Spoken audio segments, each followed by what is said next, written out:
If you lose power to your Paxton Net2, then it should continue working, as the system includes a backup battery.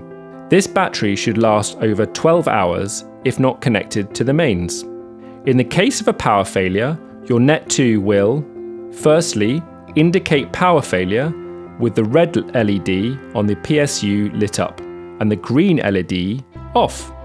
It should also automatically switch to the battery backup.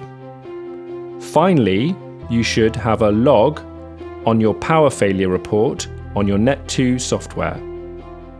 If the battery backup is not working, then it is likely to be one of two things: an old or faulty battery, or a faulty connection to the battery.